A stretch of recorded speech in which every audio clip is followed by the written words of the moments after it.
इस प्रकार से जो जहाँ से ब्लड फ्लो हो रहा है उसे हम दबा कर रखते हैं, उसे डायरेक्ट प्रेशर होती है। ये सभी आप करते नहीं, इसको कोई रॉकेट साइंस नहीं है, ठीक है। किसी को चोट लगता है आप क्या करते हैं, उस घाव को दबाते हैं। बस ध्यान रखना है कि उसको कंट्रोल से ना हो, उसकी साफ सफाई करना है। लेकिन यदि उसका वेंस अंदर से कट गया है और दबाने से उसका ब्लड नहीं रुक रहा है तो क्या करना है, उस जहाँ से कटा हुआ हिस्सा है उसके पास में का जो प्रेशर पॉइंट है उसे प्रेस करना है। प्रेशर पॉइंट में से पल्स जो हमारी होती है, पल्स पॉइंट जो होती है, उस पल्स पॉइंट को क्या करेंगे, दबा के रखेंगे। तो क्या होगा, ब्लड का फ्लो कम हो जाएगा और ब्लड का धक्का चलेगा, ब्लड कंट्रोल हो जाएगा। लेकिन यदि उसके बावजूद भी पल्स पॉइंट दबाने के बावजूद भी ब्लड कंट्रोल नहीं हो रहा है तो क्या करना है, उसको हार्ट से ऊपर कर देना है। अब यदि किसी के हाथ या पैर में चोट है तो वो उपयोग आप कर सकते हैं हार्ट से ऊपर करने में। लेकिन किसी के पेट में चोट लग गया है तो उसको हार्ट से ऊपर कैसे करेंगे, नहीं कर सकते ना। तो वहाँ हमें डायरेक्ट प्रेशर का ही यूज करना है। डायरेक्ट प्रेशर मीन्स घाव के ऊपर में आप कपड़ा रखेंगे और उससे आप दबा के रखेंगे। दवाई की छड़ी डालकर क्या करना, उसको घुमाना है। घुमाने से क्या हो जाएगा, पूरी तरीके से टाइट हो जाएगा। पूरी तरीके से टाइट होने से मीन्स उसकी वेन्स भी कटा हुआ है तो भी ब्लड कंट्रोल हो जाएगा। लेकिन इसमें एक नुकसान होता है कि इसके जो हमने टाइट किया है इसके आगे वाला जो सेल्स है वो डाई होना शुरू हो जाएगा। तो यदि वो डाई हो जाएगा तो फिर क्या करना पड़ेगा, काटना पड़ेगा आगे से, ठीक है। तो उससे बचने के लिए क्या करना है, उसको हर 5 मिनट में आप रिलीज कर देंगे, यानी यूज कर देंगे, ढीला कर देंगे। ढीला करेंगे फिर दोबारा से टाइट करके रखेंगे। ये कार्रवाई तब तक करनी है जब तक हॉस्पिटल का उसको भेज दें, क्योंकि इलाज कौन करेगा, डॉक्टर ही करेगा। सबसे पहली चीज़ है कि हम डॉक्टर्स नहीं है, हम ट्रीटमेंट नहीं कर सकते। तो एक सभ्य नागरिक होने के नाते हमारी जिम्मेदारी बनती है सबसे पहले हम इसको फोन करें यदि कोई एक्सीडेंट या कोई दुर्घटना हुआ है तो एम्बुलेंस। तो एम्बुलेंस के नंबर सबको पता होना चाहिए। सबसे पहला काम है एम्बुलेंस को कॉल करना। उसके बाद आप अपना प्रयास कर सकते हैं उसका जीवन बचाने के लिए। तो सबसे पहला काम एम्बुलेंस को कॉल करिए और उसके बाद में आप प्रयास कर सकते हैं जो भी उसका ब्लड कंट्रोल करने का या जो रिक्वायरमेंट हो विक्टिम को। मान लीजिए कि सिर में चोट लगेगा तो सिर हेड इंजरी में देखे हुए ज़्यादातर रोड एक्सीडेंट्स में जो कैजुअलिटी होती है किसकी वजह से होती है, हेड इंजरी की वजह से होती है। तो हेड इंजरी में यदि उनको सिर में चोट लगा है तो उसको स्टेबल करने का तरीका क्या है, जहाँ से ब्लड बह रहा है वहाँ उस एरिया को क्या करना है, पहले साफ करना है। उसके हेयर्स रिमूव कर देंगे, ब्लड जहाँ से फ्लो हो रहा है उस एरिया को साफ करेंगे और साफ करने से घाव को साफ करेंगे। घाव को साफ करते समय ध्यान रखना है अंदर से बाहर की ओर उसको घुमाना है। इसका लॉजिक क्या है, यदि बाहर से अंदर की ओर आप घुमाएंगे तो बाहर के जो मिट्टी धूल के कण है वो भी क्या चले जाएंगे, घाव में चले जाएंगे। तो अंदर से बाहर की तरफ घुमाएंगे तो वो घाव को साफ करेंगे। साफ करने के बाद एक साफ कपड़ा घाव पर रखेंगे और उसे स्टेबल करने के लिए आपके पास में प्रकार के ट्रोकल बैंडेज जिसको बोलते हैं। यदि ट्रोकल बैंडेज नहीं है तो आपके पास में आपका गमछा हो सकता है, आपका दुपट्टा हो सकता है, कोई भी कपड़ा हो सकता है जिसे फाड़ कर आप इस शेप में बना सकते हैं।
आप इसे क्या कर सकते हैं, हॉस्पिटल भेज सकते हैं।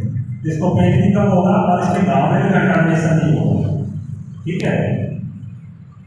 इसके अलावा आपने देखा होगा फ्रैक्चर का मैनेजमेंट भी हमें आना जरूरी है। कोई रोड से बाइक से गिर गया, हाथ में फ्रैक्चर आ गया या फिर उसका शोल्डर डिसलोकेट हो गया, गंदा उतर गया जैसे हो गया, तो उसको किस प्रकार से डिस्टेबल करते हैं, वो भी अपने संसाधन से, जरूरी नहीं हमारे पास मेडिकल किट हो, अपने संसाधन से किस प्रकार से उसको स्टेबल करेंगे क्योंकि इसका फायदा ये होगा यदि आप किसी के फ्रैक्चर हुआ है और उसे आप बिना स्टेबल किए हॉस्पिटल लेके जा रहे हैं तो उसकी इंजरी और बढ़ जाएगी, फ्रैक्चर और बढ़ जाएगा हॉस्पिटल पहुँचते, तो उसे पहले स्टेबल करना है।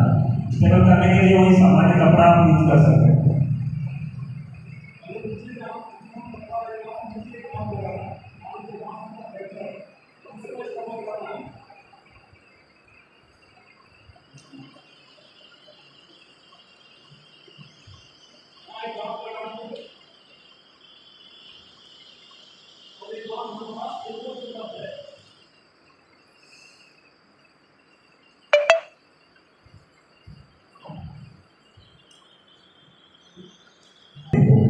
तो इसीलिए क्या करना है, स्टेबल करना है। दूसरे कपड़े से उसे साइड से बांध देंगे।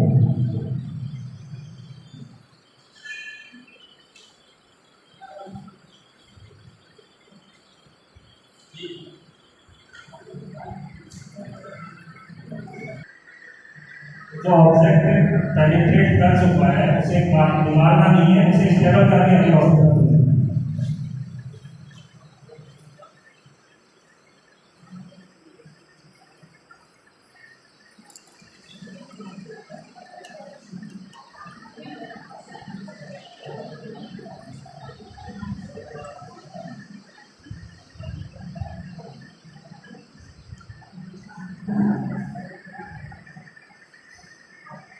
हॉस्पिटल भेज सकते हैं। डॉक्टर अपने ऑपरेशन के दौरान क्या करेंगे, उसे बाहर निकालेंगे।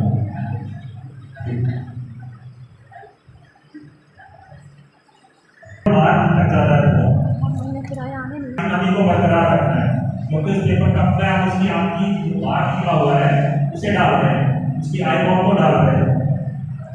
पहले ये करेंगे कि उसकी जो आँख सही है उसे डालेंगे। इसके पीछे लॉजिक ये है कि जो आँख सही आँख है वो जब रिएक्ट करेगी तो दूसरी जो आँख बाहर है वो भी रिएक्ट करेगी साथ, क्योंकि हमारी दोनों आँखें एक साथ रिएक्ट करती है। तो जो आँख बाहर है उसमें ज़्यादा पेन होगा उसको, तो उसके पेन को कंट्रोल करने के लिए सही आँख को पहले ढक देना है और जो आँख बाहर कटती हुई है उसे पेपर कप में ले लेना है।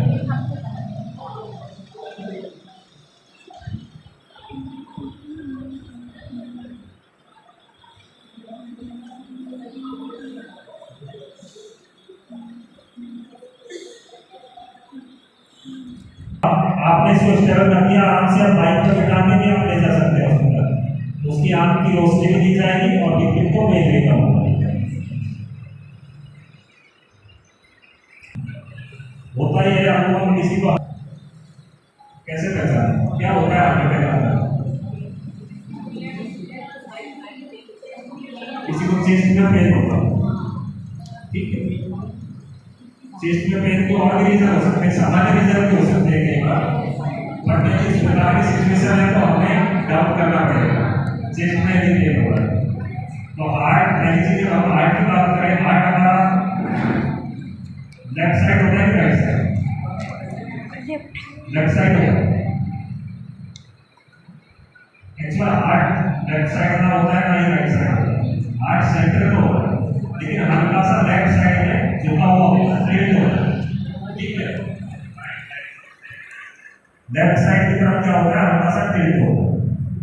तो जब हार्ट अटैक का केसेस होता है तो हमें करना क्या होता है, पहले हमें समझना पड़ेगा कि इसको हार्ट अटैक है। उसको हमको जो विक्टिम है, जो गिरा हुआ है जमीन पर, कई बार आपको बेहोश होने में गिर जाता है, और भी रीजन होते हैं बेहोशी के। बेहोशी का मतलब ये तो नहीं कि हार्ट अटैक आ गया आपने सीपीआर देना शुरू कर दिया। सीपीआर उसी कंडीशन में दिया जाता है जब आदमी का हार्ट बीट करना बंद कर दिया हो और उसके लंग्स भी फेलियर हो गया, ब्रीथ भी वो नहीं देता, ठीक है, उसकी पल्स भी एब्सेंट हो गई, तब हमें सीपीआर देना है। तो सीपीआर देने के लिए हमें कुछ चीजें विशेष ध्यान रखनी है। सीपीआर कभी भी बेड रेस्ट पर, सोफा पर, बेड पर, चारपाई पर नहीं दिया। सीपीआर देने के लिए क्या चाहिए, हार्ट सर्विस चाहिए। सीपीआर देंगे तो इफेक्टिव सीपीआर होगा, और इफेक्टिव सीपीआर नहीं देंगे तो रिवाइव करने के चांसेस कम होंगे। तो तरीका ये होता है कि जहाँ विक्टिम है हम उसके पास जाएंगे, उसका रेस्पॉन्स चेक करें। तो हमें रिवाइव करने के लिए 1 मिनट में 100 से 120 बार दबाना पड़ेगा उसके चेस्ट को। तब आप देख लीजिए कि 1 मिनट में आपको 100 से 120 बार दबाना है, तो आपका स्पीड कितना होना चाहिए और आपका अपने कितनी फुर्ती होनी चाहिए इसे बचाने के लिए। तरीका ये होता है कि जब किसी को आपने सीपीआर देना है, आप उसे जमीन पर लिटाइए और उसके राइट साइड बैठकर सीपीआर दें। राइट साइड बैठकर सीपीआर देने के लिए पीछे एक लॉजिक स्क्रीन आपको होगा, क्योंकि हार्ट जिस तरफ झुका हुआ है लेफ्ट साइड में, आप राइट साइड में बैठ के देंगे सीपीआर तो प्रॉपर्ली सीपीआर लगेगा। राइट साइड में बैठने का तरीका और सीपीआर देने का तरीका होता है। सबसे पहले जानकारी के पास और सामने आपको बताया तीनों चीजें का ऑप्शन है। क्लियर है उसका ओपन किया, उसके बाद चेक किए और सर्कुलेशन चेक किए। अगर तीनों ऑप्शन है तभी सीपीआर देना है। अगर मान लीजिए उसका सर्कुलेशन है बहुत चल रहा है तो आप सीपीआर देंगे नहीं देना। तीनों ऑप्शन है तभी सीपीआर देना। सबसे पहले जाएंगे विक्टिम के पास, उसका रिस्पांस चेक करना और उसे को बंदे को दबाना है, भक्ति मारना। रिस्पांस कोई नहीं कर रहा, रिस्पांस नहीं कर रहा तो क्या करना है, तुरंत हमको दिख नहीं रहा ईएमएस को अलर्ट कर देना और ईएमएस को ऑफ कर देना। उसके बाद एयरवेव उसका ओपन करना।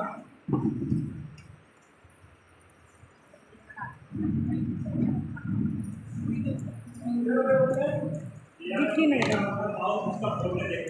बच्चों को दिखाएंगे ना तो दिख नहीं रहा। चेक करना है, वहाँ चले जाए, पास से चल जाओ।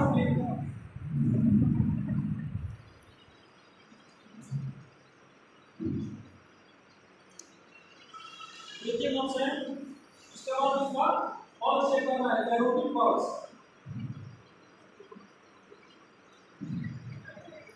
और सबसे ये तीनों ऑप्शन है। उसके बाद हमको क्या करना है, सीपीआर देना है। तो यहाँ से रिच केस को रोकते हुए आना है स्टॉर्म के सबसे लास्ट हड्डी जो यहाँ पर आती है जाइहाइड प्रोसेस, वहाँ पे लोकेट करना है।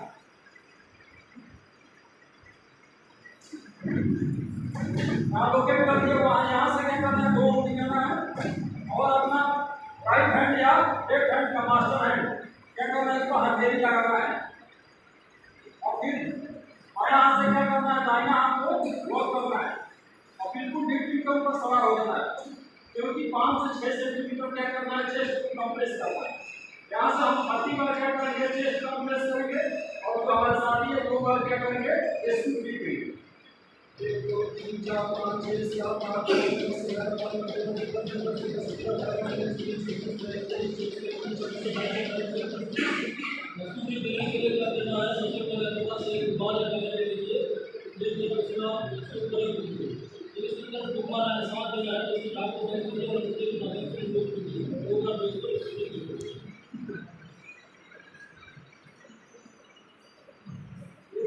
चलता रहेगा और 4 सर्कल होने के बाद क्या करना है, फिर उसका पल्स चेक करना है। अगर पल्स एब्सेंट है तो फिर कंटिन्यू रखना है जब तक एम्बुलेंस ना आ जाए। अगर पल्स प्रेजेंट हो गया तो क्या करना है, सीपीआर नहीं देना। 1 2 3 4 5 6 7 8 9 10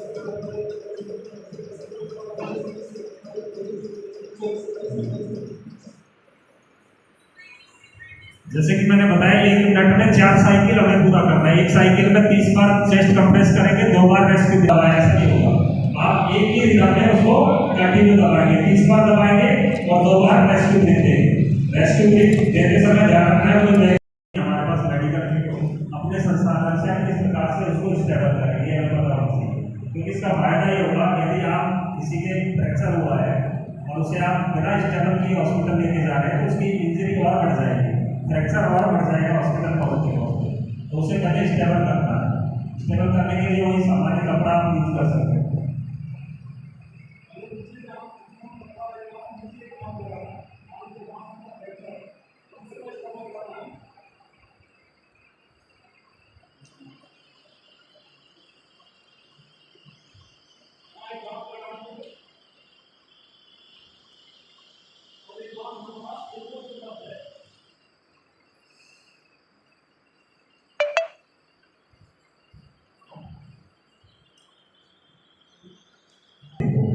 तो इसीलिए क्या करना है, स्टेबल करना है।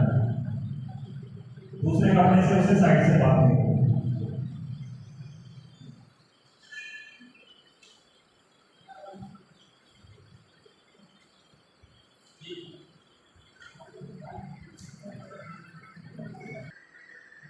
जो ऑब्जेक्ट पेनिट्रेट कर चुका है उसे मारना नहीं है, उसे स्टेबल करके अगले ऑब्जेक्ट को देना है।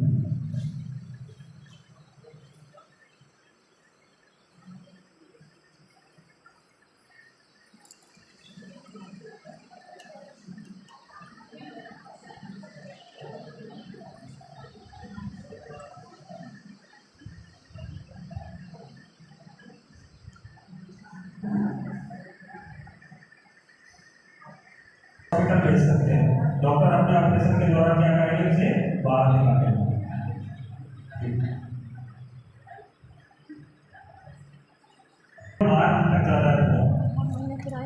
नमी को बरकरार रखना है, क्योंकि उस पेपर कप में हम उसकी आंख की आंख निकला हुआ है उसे डाल रहे हैं, उसकी आई बॉल को डाल रहे हैं। पहले ये करेंगे कि उसकी जो आंख सही है उसे डालेंगे। इसके पीछे लॉजिक ये है कि जो आंख सही आंख है वो जब रिएक्ट करेगी तो दूसरी जो आंख बाहर है वो भी रिएक्ट करेगी साथ, क्योंकि हमारी दोनों आंखें एक साथ रिएक्ट करती हैं। तो जो आंख बाहर है उसमें ज़्यादा पेन होगा उसको, तो उसके पेन को कंट्रोल करने के लिए सही आंख को पहले ढक देना है, और जो आंख बाहर कटती हुई है उसे पेपर कप में ले लेना है।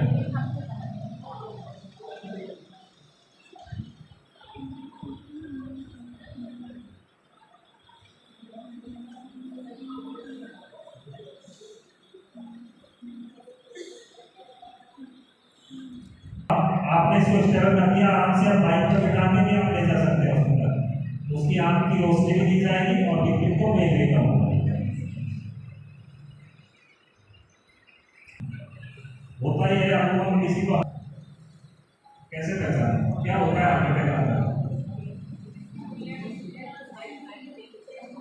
किसी को चेस्ट में पेन होता है, ठीक है, चेस्ट में पेन के और भी रीजन हो सकते हैं, सामान्य रीजन भी हो सकते हैं कई बार, बट इस प्रकार की सिचुएशन है तो हमें डाउट करना पड़ेगा चेस्ट में भी पेन हो रहा है।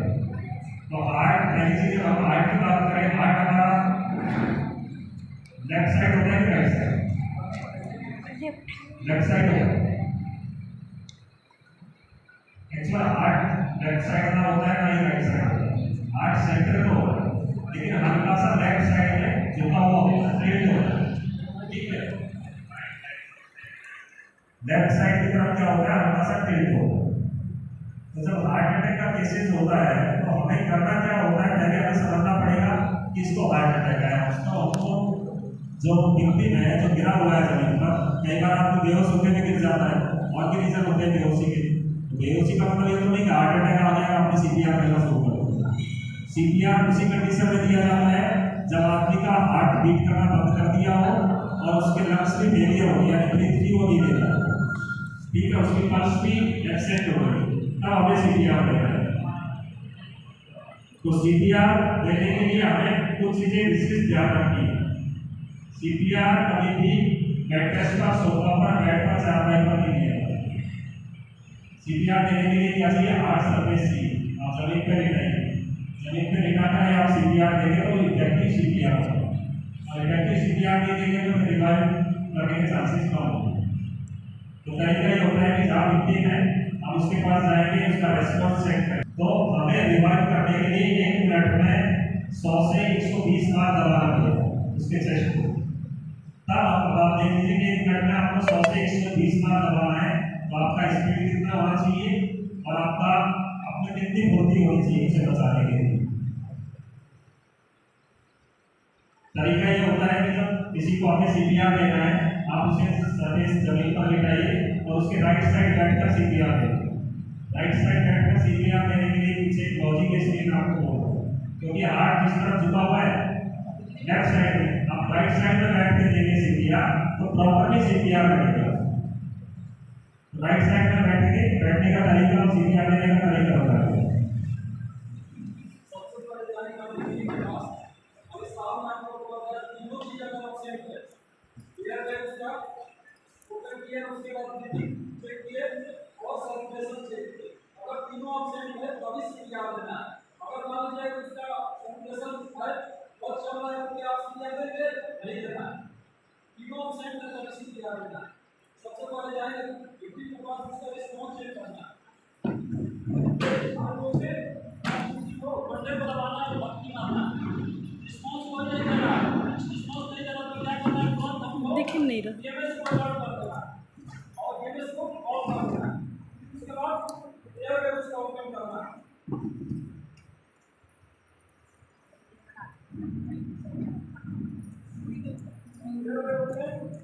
दिख ही नहीं रहा बच्चों को दिखाएंगे ना तो दिख ही नहीं रहा चेक करना है वहाँ चले जाए पास से चल जाओ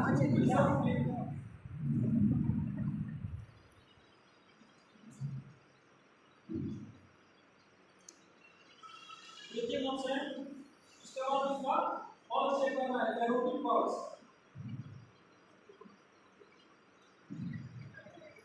और सबसे तीनों सेट है उसके बाद हमको क्या करना है सीपीआर देना है तो यहाँ से रिच केस को रोकते हुए आना है स्टॉर्म के सबसे लास्ट हड्डी जो यहाँ पर आती है जाइहाइड प्रोसेस वहाँ पे लोकेट करना है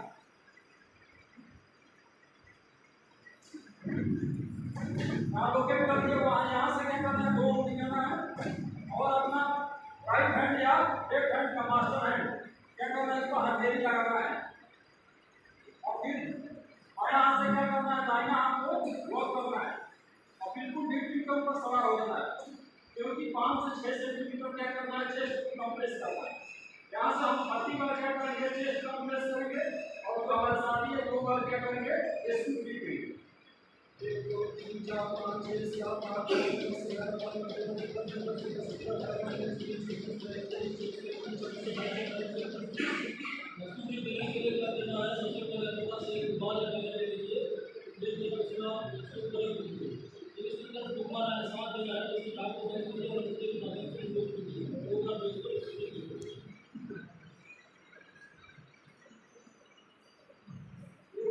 चलता रहेगा और 4 साल में होने के बाद क्या करना है फिर उसका पल्स चेक करना है अगर पल्स अब्सेंट है तो फिर कंटिन्यू रखना है जब तक एम्बुलेंस ना आए अगर पल्स प्रेजेंट हो गया तो क्या करना है सीपीआर नहीं देना